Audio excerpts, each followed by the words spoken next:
الحمد لله رب العالمين والصلاة والسلام على رسوله محمد وعلى آله وأصحابه أجمعين أما بعد فأعوذ بالله من الشيطان الرجيم بسم الله الرحمن الرحيم يا أيها المدثر قم فأنذر وربك فكبر وثيابك فطهر والرجز فاهجر ولا تمنن تستكثر ولربك فاصبر صدق الله العظيم۔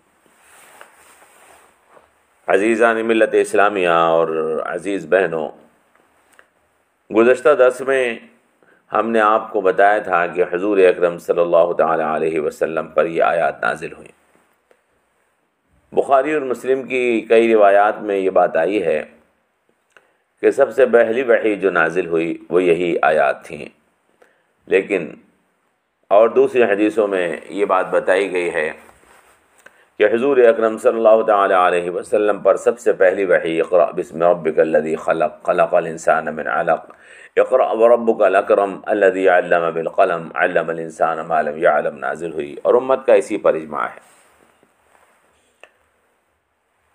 اور بات یہ ہے کہ سب سے پہلی وحی اقرأ سے نازل ہوئی اور اس کے بعد وحی کا سلسلہ کچھ زمانے تک رکا رہا۔ حضور اکرم صلی اللہ تعالی علیہ وسلم اس زمانے میں بے چین رہتے تھے، مضطرب رہتے تھے، وحی کا انتظار آپ کو رہتا تھا۔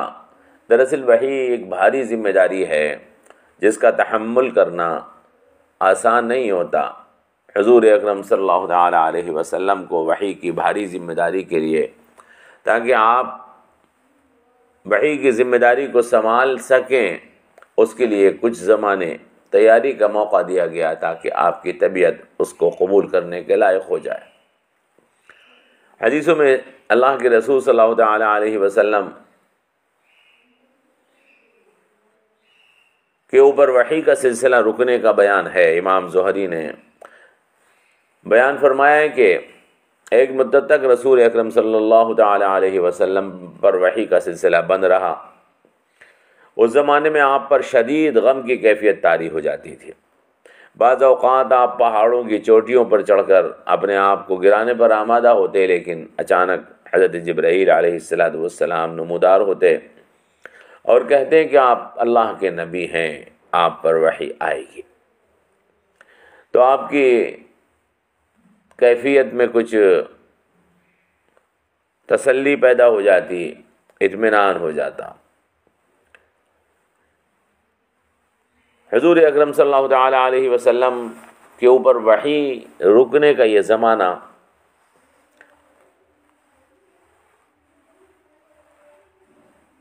اس کے بارے میں مختلف روایات ہیں کہ کتنا ہے، لیکن یہ زمانہ کئی دنوں پر مشتمل تھا۔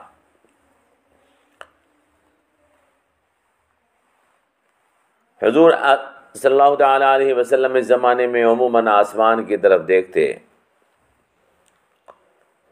جو فرشتہ غار حرا میں حضور کے پاس پہلی مرتبہ تشریف لایا تھا، آپ اس کو دیکھتے، اس کے انتظار میں رہتے۔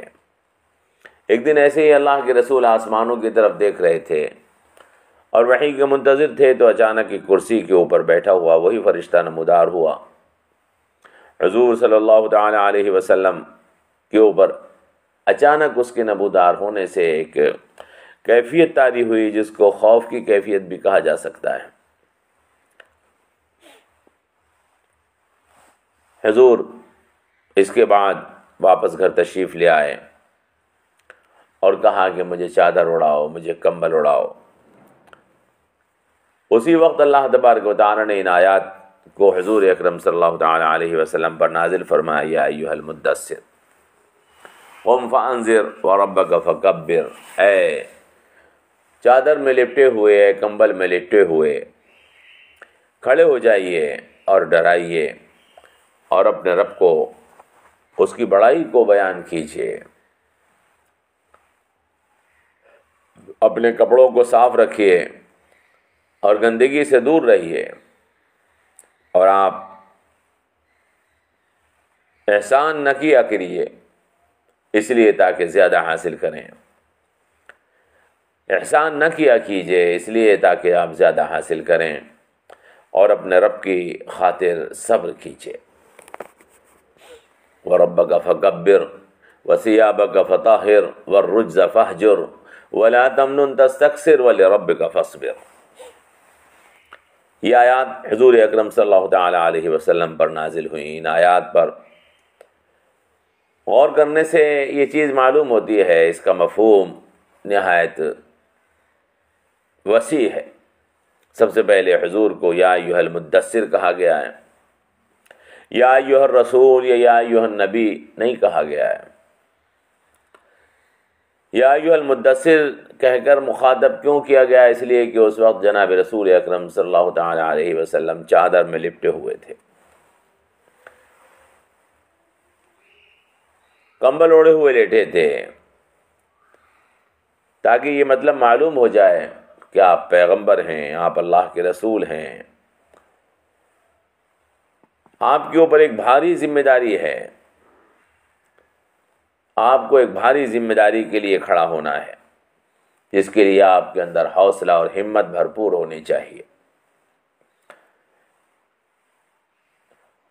ایک داعی کی کیفیت یہی ہوتی ہے، ایک داعی جس کے اوپر دین کی دعوت کے کام کی ذمہ داری ہے، وہ چادروں میں لپٹ کر، لحافوں میں لپٹ کر گھروں کے اندر نہیں بیٹھا رہتا ہے، بلکہ اس کو میدان عمل کے اندر ہر وقت متحرک رہنا ہوتا ہے۔ آگے فرمایا گیا قم فانذر، کھڑے ہو جائیے اور لوگوں کو ڈرائیے۔ قم فانذر، آپ کھڑے ہو جائیے اور لوگوں کو ڈرائیے، انہیں ان کا انجام بتائیے، انہیں خبردار کیجیے کہ یہ دنیا جس کے اندر تم رہ رہے ہو، یہ دنیا اللہ تبارک و تعالی نے، اللہ نے پیدا کی ہے۔ یہاں پر کوئی اندھیر نگری نہیں ہے کہ آدمی یہاں پر اپنی مرضی سے رہے۔ یہ پوری کائنات خدا کی ہے، خدا اس کا مالک ہے، اور یہاں رہنے والے جو بھی عمل کرتے ہیں اس کائنات کے اندر، وہی اللہ اس کی باز پرس فرمائے گا۔ تمہارا ایک ایک عمل دیکھا جا رہا ہے، تمہارے ایک ایک عمل کی باز پرس ہوگی۔ قم فانذر، آگے فرمایا گیا وَرَبَّكَ فَكَبِّرْ، اور اپنے رب کی بڑائی بیان کیجئے، اپنے رب کی بڑائی کا اعلان کیجئے اور اپنے رب کو بڑا کر دیجئے۔ پوری کائنات کے اندر یہ اعلان کر دیجئے کہ حکمرانی میرے رب کی ہے۔ نبی کا یہی کام ہوتا ہے۔ نبی دنیا کے اندر جو بھیجے جاتے ہیں، جتنے بھی پیغمبر دنیا میں تشریف لائے ہیں، ان سب کا یہی کام ہے کہ وہ اپنے رب کی بڑائی کو دنیا کے سامنے واضح کر دیں اور دنیا کو بتا دیں کہ اس کائنات کے اندر بڑا صرف اللہ ہے، بڑائی صرف اللہ کو زیبا ہے، اس کے سوا کسی اور کے لیے بڑائی مناسب نہیں ہے۔ اس لیے کہ سب محتاج ہیں، سب کمزور ہیں، سب مخلوق ہیں، سب پیدا ہوئے ہیں اور مر جاتے ہیں۔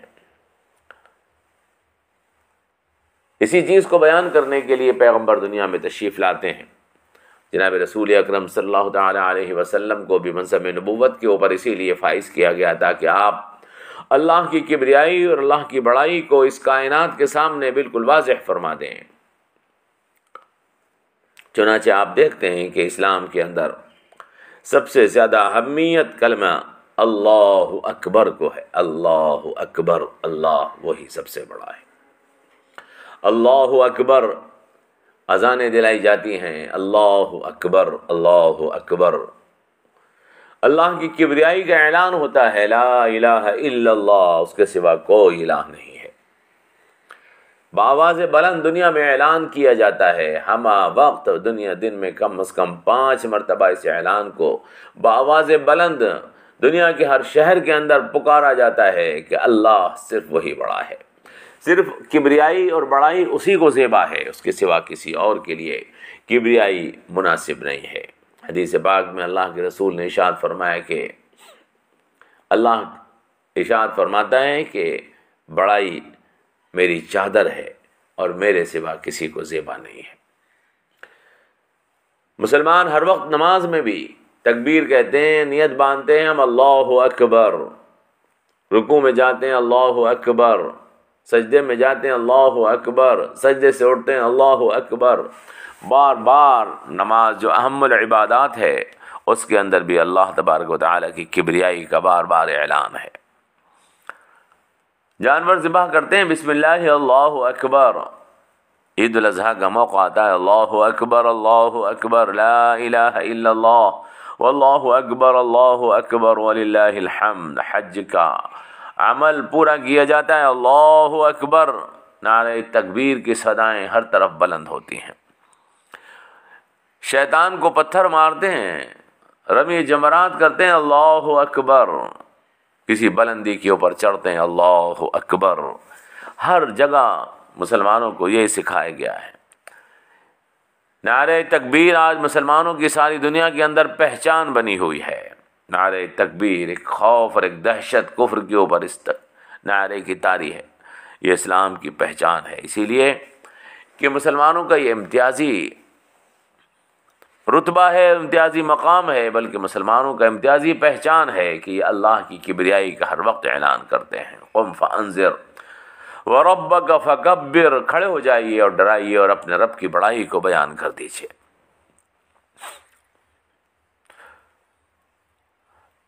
آگے فرمایا گیا وَرَبَّكَ فَكَبِّرْ وَثِيَابَكَ فَطَهِّرْ۔ حضور اکرم صلی اللہ تعالی علیہ وسلم نے اللہ کی کبریائی کا اعلان کیا، اللہ کی بڑائی کا اعلان کیا، ساری دنیا کے سامنے ثابت کر دیا۔ مکہ مکرمہ جہاں بتوں کی بھرمار تھی، شرک اور بت پرستی کا وہ گڑھ بنا ہوا تھا، اس میں جناب رسول اکرم صلی اللہ تعالی علیہ وسلم تنہا کھڑے ہو گئے، اکیلے کھڑے ہو گئے اور خدا کی کبریائی کا اعلان کر دیا۔ غور کرنے کی ضرورت ہے کہ اس کام کے لیے کتنی بڑی ہمت کی ضرورت ہوتی ہے، کتنی جرأت، کتنی بہادری کی ضرورت ہوتی ہے جو اللہ نے اپنے پیغمبر کو عطا فرمائی تھی۔ ساری دنیا کے شرک کے سامنے تنہا کھڑے ہو کر اعلان کر دیا، اور نہ صرف اعلان کر دیا بلکہ دنیا کے سامنے اللہ کی کبریائی اور بڑائی کو ثابت کر کے دکھا دیا۔ اور آگے فرمایا کہ وَثِيَابَكَ فَطَهِّرْ، اپنے آپ کو، اپنے کپڑوں کو پاک رکھیے۔ طہارت ایک عجیب چیز ہے، طہارت ایک عجیب چیز ہے۔ اگر آپ یوں کہیں تو سچ ہے کہ اسلام کے اندر جو سب سے بڑی دو خوبیاں ہیں، جو سب سے بڑے کمالات ہیں، وہ یہ کہ ایک تو اللہ کی بڑائی اور کبریائی کا اعلان کرتا ہے۔ مسلمان وہ ہوتا ہے جو اللہ کی کبریائی اور بڑائی کا اعلان کرتا ہے، اور دوسرا وہ کہ جو طاہر ہوتا ہے۔ طہارت کا تصور دنیا جانتی بھی نہیں ہے۔ طہارت کس چیز کو کہتے ہیں اس چیز کو دنیا جانتی بھی نہیں ہے۔ یہ اسلام کی خوبیوں میں سے، مسلمان کی خوبیوں میں سے ایک ایسی خوبی ہے کہ جس کے بارے میں آج تک دنیا ناواقف ہے، جو اسلام سے باہر کی دنیا ہے۔ جو ایمان سے خارج لوگ ہیں وہ طہارت کے تصور سے آج بھی خالی ہیں۔ حضور اکرم صلی اللہ تعالی علیہ وسلم نے بالکل ابتداءً دنیا کے سامنے جو پیغام پیش کیا اس میں فرما دیا، حضور کو حکم دے دیا گیا اور اپنے کپڑوں کو پاک کر لیجیے۔ وَثِيَابَكَ فَطَهِّرْ، اپنے کپڑوں کو پاک رکھیے، اس کو طاہر بنا لیجیے۔ پاکی صرف یہ نہیں ہے کہ وَثِيَابَكَ فَطَهِّرْ، پاکی صرف یہ نہیں ہے کہ کپڑوں کو دھلا دھلایا، سفید چٹا پہن لیا، بلکہ نجاست اور گندگی سے پاک ہونا چاہیے۔ کوئی بھی جسم جس کے اندر ایمانی روح موجود ہے، ایمان والی روح اگر دل کے اندر، جسم کے اندر موجود ہے تو جسم ناپاک نہیں ہو سکتا، اور اگر جسم پاک ہے، روح پاک ہے، تو اس کے کپڑے بھی ناپاک نہیں ہو سکتے، اس کے کپڑے بھی ناپاک نہیں ہو سکتے۔ اللہ تبارک و تعالی نے حضور اکرم صلی اللہ تعالی علیہ وسلم کو حکم دیا ہے وَثِيَابَكَ فَطَهِّرْ، چونکہ آپ کی روح پاک ہے، آپ کا دل پاک ہے، آپ کا دماغ پاک ہے، لہذا آپ کا جسم بھی پاک ہے، اور آپ کا جسم پاک ہے تو آپ کے کپڑے بھی پاک ہیں۔ ایسا ہو نہیں سکتا ہے کہ روح پاک ہو اور جسم ناپاک ہو، اور جسم پاک ہو اور کپڑے ناپاک ہوں۔ اگر روح پاک ہوگی تو اس کا جسم بھی پاک ہو جائے گا، اور جسم پاک ہوگا ہر قسم کی گندگی سے تو اس کے کپڑے بھی پاک ہوں گے۔ پاکی کا تصور بہت وسیع ہے۔ دنیا دل کے اندر کینہ رکھتی ہے، بغض رکھتی ہے، حسد رکھتی ہے، دشمنی رکھتی ہے، اپنے دل کے اندر حق کے ساتھ دشمنی رکھتی ہے، اور صاف کپڑے پہن کر بیٹھ جاتی ہے کیمرے کے سامنے اور سمجھتی ہے کہ ہم پاک ہیں۔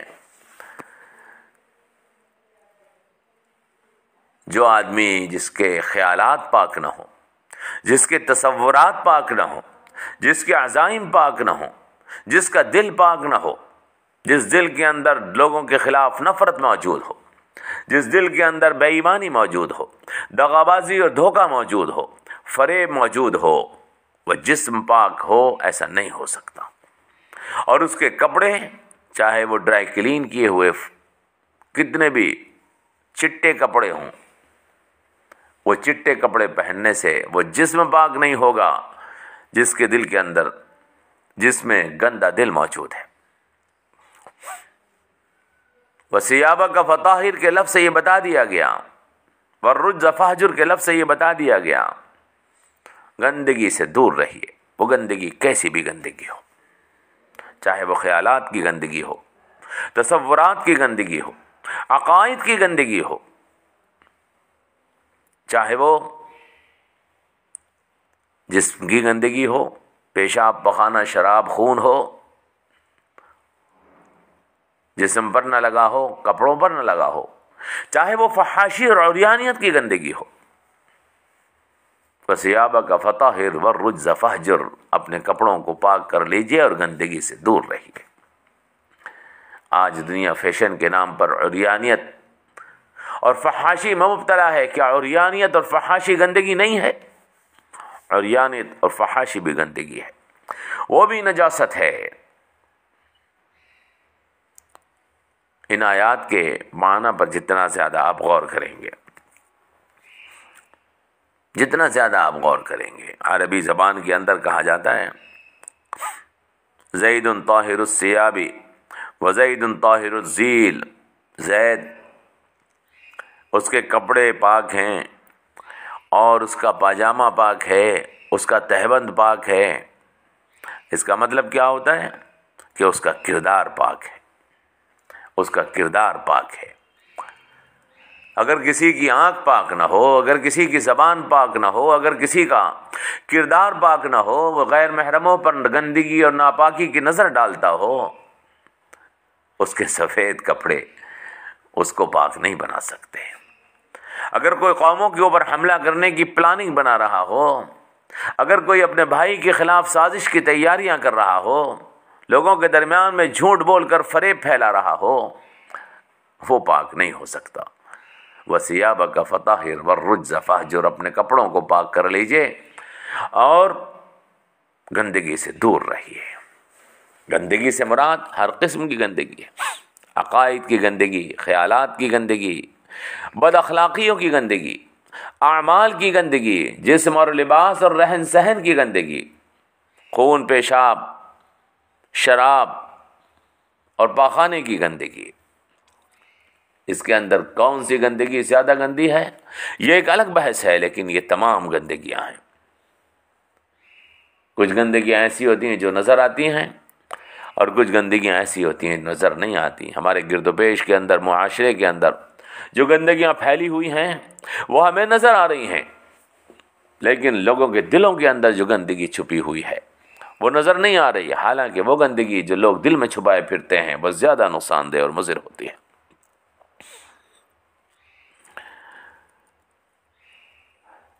آگے فرمایا وَلَا تَمْنُن تَسْتَكْثِرْ، اور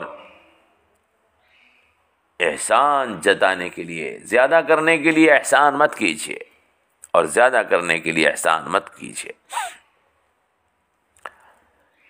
اس کا مفہوم بھی اگر آپ سمجھنا چاہیں تو اس کے اندر بہت گہرائی ہے۔ لوگوں کے ساتھ لوگ حسن سلوک کرتے ہیں، سخاوت کا اور فراخ دلی کا معاملہ کرتے ہیں، لیکن بعض لوگ ایسا اس لیے کرتے ہیں تاکہ اس کے بدلے مجھے دوسرا میرے اوپر احسان کرے۔ کسی کے اوپر احسان کرنا بے شک اچھا ہے، لیکن اس احسان کا بدلہ مانگنا اور بدلے کی چاہت اور خواہش کے اندر کسی کے اوپر احسان کرنے سے احسان گندا ہو جاتا ہے، عمل گندا ہو جاتا ہے۔ آپ کسی کے اوپر احسان کیجئے تو اس امید کے ساتھ مت کیجئے کہ یہ احسان مجھے بدلے میں اس کے کچھ دیا جائے گا، بلکہ اس لیے کیجئے کہ یہ میں اللہ کی رضا کی خاطر کر رہا ہوں۔ احسان کرو، لیکن احسان کسی کے اوپر فائدہ حاصل کرنے کے لیے احسان مت کرو۔ حضور اکرم صلی اللہ تعالی علیہ وسلم کو اشارہ بھی دیا گیا تھا کہ آپ دنیا کے سامنے داعی بن کر آئے ہیں، آپ کو پیغمبر آخری رسول بنا کر بھیجا گیا ہے، آپ دنیا کے اوپر بہت بڑا احسان کرنے والے ہیں، اس کو شرک کی گندگی سے پاک کرنے والے ہیں، اس کو عقائد کی گندگی سے پاک کرنے والے ہیں، اس کو اخلاق کی گندگی سے پاک کرنے والے ہیں، اس کو اعمال کی گندگی سے پاک کرنے والے ہیں۔ پوری انسانیت گناہوں کی جس دلدل میں اور گندگیوں کی جس دلدل میں دھنستی چلی جا رہی ہے، اس پوری انسانیت کو آپ قیامت تک اس گندگی سے پاک کرنے کے لیے آئے ہیں۔ بہت بڑا احسان ہے اس دنیا کے اوپر، اس انسانیت کے اوپر، لیکن اس کا احسان کسی کے اوپر مت جتائیے گا۔ اپنی نگاہ میں اس چیز کو تم یہ مت سمجھنا کہ تم نے بہت بڑا کام کر لیا ہے یا بہت بڑا کام کر رہے ہو۔ یہ اللہ کا احسان ہے کہ اللہ نے تمہیں ایمان عطا کیا، اللہ نے تمہیں اسلام عطا کیا، اللہ نے تمہیں نبوت پیغمبری عطا کی ہے، اور داعی کو اللہ تبارک و تعالی نے داعی بنایا ہے۔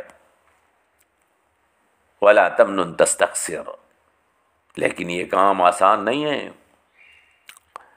آدمی ہر قسم کی گندگی سے پاک ہو کر رب کی بڑائی کو بیان کرے اور دل سے یہ تصور بھی نکال دے کہ میں دنیا کے اوپر اتنا بڑا احسان کر رہا ہوں، بہت بھاری کام ہے۔ اس کے لیے بڑے صبر کی ضرورت پڑتی ہے۔ جو کام آپ کے سپرد کیا جا رہا ہے، اس میں سخت مصائب ہیں، مشکلات ہیں، تکلیفیں ہیں، جس سے آپ کو سابقہ پیش آئے گا۔ دنیا کے شیاطین، چاہے وہ انسانی شکل میں ہوں چاہے جنات کی شکل میں، چاہے وہ ظاہر ہوں چاہے پوشیدہ، وہ آپ کو اس عظیم کام کو کرنے نہیں دیں گے۔ وہ جو چاہتے ہیں کہ دنیا گندگیوں سے بھر جائے، وہ جو چاہتے ہیں کہ دنیا کے اندر شرک عام ہو جائے، وہ جو چاہتے ہیں کہ ظلم کی بنیاد پر ساری دنیا کو اپنا غلام بنا لیں، وہ جو دنیا کی دولت کے اوپر قبضے کرنا چاہتے ہیں، ان کا شیطانی دماغ آپ کو کام کرنے نہیں دے گا۔ وہ آپ کے لیے سازشیں تیار کریں گے، آپ کے لیے مصیبتیں، پریشانیاں اور تکلیفیں آپ کے سامنے لائیں گے۔ ساری انسانیت کے اندر پھیلے ہوئے یہ شیطان، جو انسانی شکل کے شیطان بھی ہیں اور جنات کی شکل کے شیطان بھی ہیں، وہ آپ کے راستے میں روڑے اٹکانے کے لیے سرگرم ہو جائیں گے، لیکن ان کا مقابلہ آپ کو کرنا ہوگا بڑی ثابت قدمی سے، بڑی مضبوطی کے ساتھ۔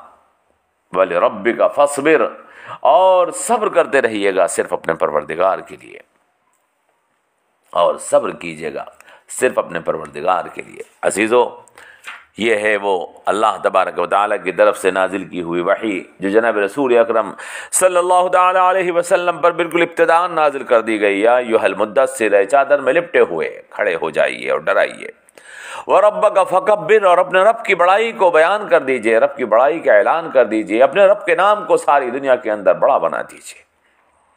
وَثِيَابَكَ فَطَهِّرْ، اور اپنے کپڑوں کو گندگی سے پاک کر لیجئے۔ وَالرُّجْزَ فَاهْجُرْ، اور گندگی سے دور رہیے، ہر قسم کی گندگی سے۔ وَلَا تَمْنُن تَسْتَكْثِرْ، اور یہ احسان ساری انسانیت کے اوپر آپ اس لیے مت کیجئے کہ آپ کسی کو احسان جتانا چاہتے ہیں، اس کے بدلے آپ کچھ لینا چاہتے ہیں ان سے، بلکہ لا اسألکم علیہ اجرا کا اعلان کر دیجئے کہ میں تم سے اپنی اس خدمت پر کوئی بدلہ نہیں مانگتا۔ لیکن یہ کام آسان نہیں ہے۔ جب آپ اس کام کو کریں گے تو شیاطین آپ کے مقابلے پر آ جائیں گے۔ وَلِرَبِّكَ فَاصْبِرْ، تو آپ اپنے رب کے لیے صبر کیجئے، قوت برداشت اور حوصلہ اپنے اندر پیدا کیجئے۔ یہ تھیں اولین ہدایات جو جناب رسول اکرم صلی اللہ تعالیٰ علیہ وسلم کو دے دی گئی تھیں، اور حضور نبی کریم صلی اللہ تعالیٰ علیہ وسلم نے دین کی پوری عمارت انہی ہدایات کے اوپر قائم کر کے دکھائی، اور ایک ایسی جماعت تیار کر دی کہ جس جماعت نے ساری دنیا کی گندگیوں کو دور کر کے، ساری دنیا سے شرک، بت پرستی، اعمال، عقائد کی گندگیوں کو صاف کر کے ایک صالح معاشرہ قائم کیا۔ درود و سلام ہو جناب رسول اکرم صلی اللہ تعالی علیہ وسلم پر، آپ کے اصحاب پر، اور ان نیک نفوس پر کہ جنہوں نے اس کام میں جناب رسول اکرم صلی اللہ تعالی علیہ وسلم کے قدم بقدم کام کیا۔ والسلام علیکم ورحمۃ اللہ وبرکاتہ۔